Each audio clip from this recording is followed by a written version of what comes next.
మొట్టమొదటి factory outlet మన Mukunda jewellers లో అన్ని జ్యువెలరీ పై ఉన్న వ్యాట్ కేవలం 2 to 12% మాత్రమే. No making charges. విచ్చేయండి ముకుందా జ్యువెలర్స్. మా నూతన బ్రాంచెస్ ప్రారంభం అతి త్వరలో జూబ్లీ హిల్స్ మరియు వైజాగ్. సరూర్ నగర్ పోలీస్ స్టేషన్ పరిధిలో సుగుణమ్మ అనే మహిళ ఒంటి మీద ఉన్నటువంటి బంగారాన్ని కాజేసేందుకు నమ్మినటువంటి వ్యక్తులే బంగారాన్నంతా కూడా దోపిడీ చేసినటువంటి పరిస్థితి చోటు చేసుకుంది. అసలుకి ఈ ఘటన ఎలా జరిగింది అని బిగ్ టీవీ ఎక్స్క్లూజివ్గా చూపించే ప్రయత్నం చేస్తుంది. ఇదంతా కూడా సుగుణమ్మ రెగ్యులర్గా ఉంటున్నటువంటి ఇల్లు ఒక్కటే ఉంటారు. ఇది డూప్లెక్స్ హౌస్. అయితే ఎగ్జాక్ట్గా నిన్న సుగుణమ్మ ఒక్కటే ఇంట్లో ఉన్నప్పుడు మధ్యాహ్నం టైంలో ఎవరైతే సుమిత్ర గత కొన్ని సంవత్సరాల నుంచి పరిచయం ఉన్నటువంటి సుమిత్ర వచ్చి సుగుణమ్మ ఉంటున్నటువంటి ఈ బెడ్రూమ్లో అంటే ఇక్కడ ఉండి ఆ సమయంలోనే సుమిత్ర లోపలికి వచ్చి తనని పిలిచి కొంచెం సేపు హాల్లోకి తీసుకువెళ్ళి మాట్లాడింది. ఆ తర్వాత తను పకడ్బందీగా సుగుణమ్మ ఒంటి మీద ఉన్నటువంటి బంగారాన్ని తనకు ఉన్నటువంటి ఆస్తుల్ని కాజేయాలి అని చెప్పేసి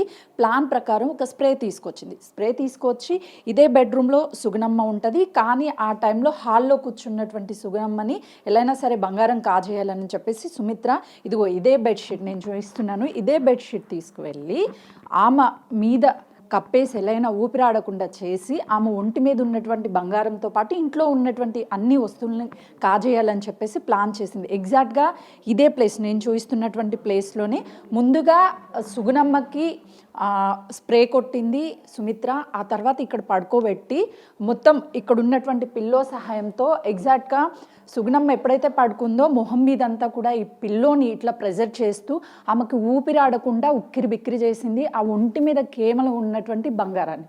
ఆ తర్వాత బెడ్షీట్ అంటే అక్కడ బెడ్రూమ్లో ఉన్నటువంటి దాన్ని తీసుకొచ్చి ఇలా కప్పేసి ఊపిరాడకుండా మొత్తం ప్రెస్ చేయడం వల్ల తను 66 years అంటే తను చాలా పెద్ద ఆవిడ, ఆమె ఏం చేయలేదు అనుకుంది. కానీ ఆ సుగుణమ్మ మాత్రము వయసు అనేది ఆమెకి గుర్తు రాలేదు. కేవలం నన్ను నేను కాపాడుకోవాలి అని చెప్పేసి చాలా వరకు ప్రయత్నం చేసింది. ఆ తర్వాత ఇక్కడ నుంచి మళ్ళీ లాక్కెళ్ళిపోయి హాల్లో కూర్చోబెట్టారు. హాల్లో నుంచి ఇంకొక 2 స్ప్రేలు తీసుకొచ్చి సుగుణమ్మని ఎలా అయినా సరే బంగారం కాజేయాలి, ఇంట్లో ఉన్నటువంటి వస్తువులన్నీ తీసుకెళ్లాలని సుమిత్ర ఫస్ట్ నుంచి ప్లాన్ చేసింది.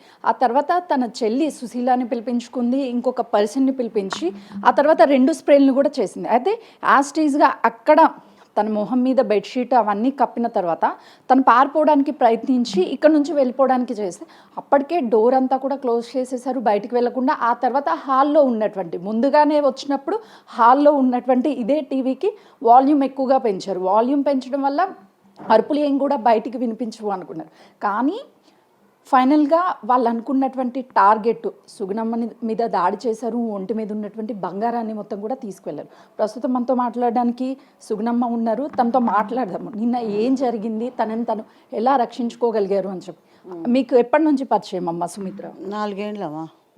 4 ఏళ్ళ సంది. నిన్న ఏ టైంకి ఇంట్లోకి వచ్చింది, అసలు ఏం చెప్పింది? నరకు వచ్చింది, పొద్దునట్టు వచ్చింది పోయింది. మా బుజ్జి అన్నం తెచ్చింది నాకు. వచ్చినప్పుడు ఈయనే కూర్చొని ఇక ఆమె అన్నం పెట్టింది, భర్తకు అన్నం పెట్టాలని పోయింది. ఈ పక్కింట్లో ఉంటుంది.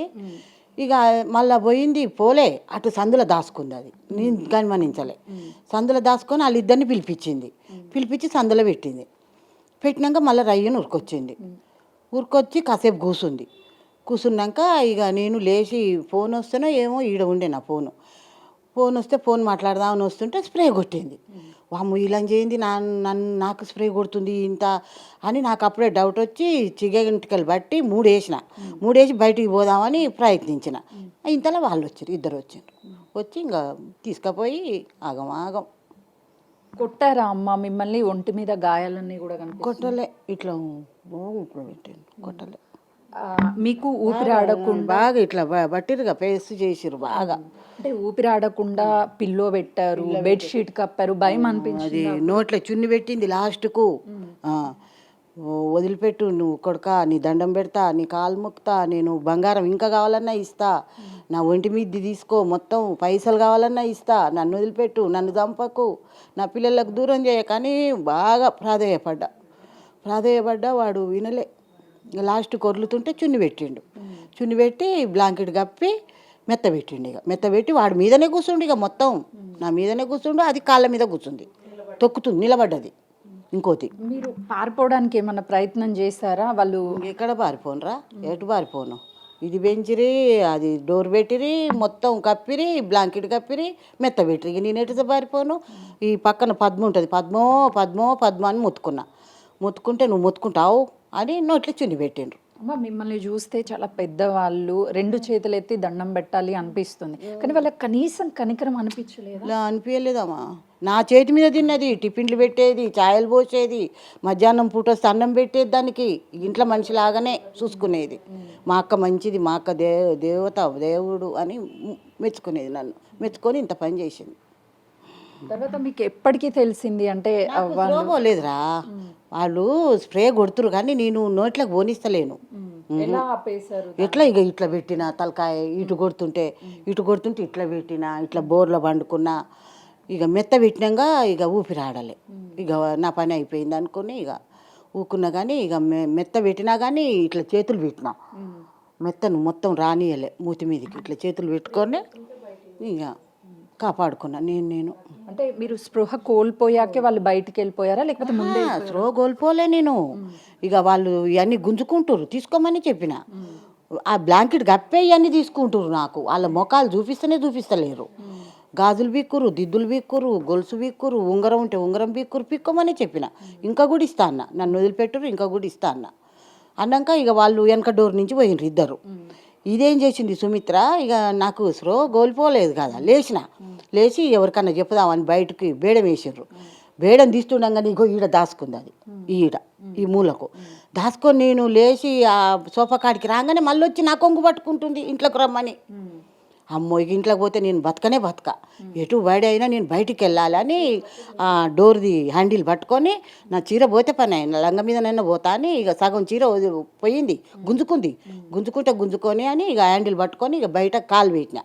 అమ్మ నేను బచాయించుకున్నా అని ఇక కాలు పెట్టినాక ఇక అది పోయింది. ఇక ఏమన్నా బెదిరించారా? ఎవరికి చెప్పొద్దు, ఎవరికి పోయేటప్పుడు అన్నది నేనే అంటున్నా, నేను ఎవ్వరు చెప్పను, నీ కాలు మొక్తా, నీ దండం పెడతా కొడక అని అంటున్నా నేను వాడిని. నన్ను వదిలిపెట్టు కొడక, నన్ను చంపకు, నేను ఎవ్వరు చెప్పను, పోతే ఇంకా కూడా ఇస్తాను నీకు అని అంటున్నా నేను. మీకు అసలు భయం అనిపించలేదా? వాస్తవానికి 3తో ఫైట్ చేశారు మీరు, మీ ప్రాణాలను కాపాడుకున్నారు. ఒక విధంగా చెప్పాలంటే మీకు పునర్జన్మ ఇచ్చారు. భయం అయింది, హార్ట్ పేషెంట్ ఉన్నా, భయం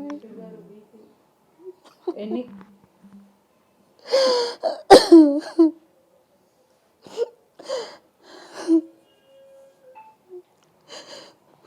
ఇక లేచిండు వాడు, ఇక పోతుండు, వెనకంగా పోయిండు. మీరు ఆమెని కూతురు కంటే ఎక్కువగా అన్ని డబ్బులు ఇవ్వడం కానీ, ఫుడ్ పెట్టడం కానీ అన్ని చేసినా కూడా ఆమెకి దయ అనిపించలేదు? ఏమనిపించింది, అప్పుడప్పుడు పైసలు కూడా అడకపోయేది. మా బుజ్జి కాడ నా కాడ లేవక్క ఇయ్యక్క నీ కాలు మొక్తని దండం సరేలే అని ఇచ్చేది. మీ ఒంటి మీద ఎన్ని తులాలు బంగారం తీసుకుంది? ఇంట్లో ఏమన్నా డబ్బులు కానీ ఏమన్నా 10 తులాలు తీసుకో, డబ్బులు లేకుండేలే, ఇంకా ఉంది కానీ గోల్డ్ అది సేఫ్టీగానే ఉంది. చీరలు కొంచెం పోయింది, బ్యాగు నిండా నా సెల్లు కొంచెం పోయింది, పర్సుల పిల్లగాంధీ బ్రాస్లైట్ ఉండే అది కొంచెం.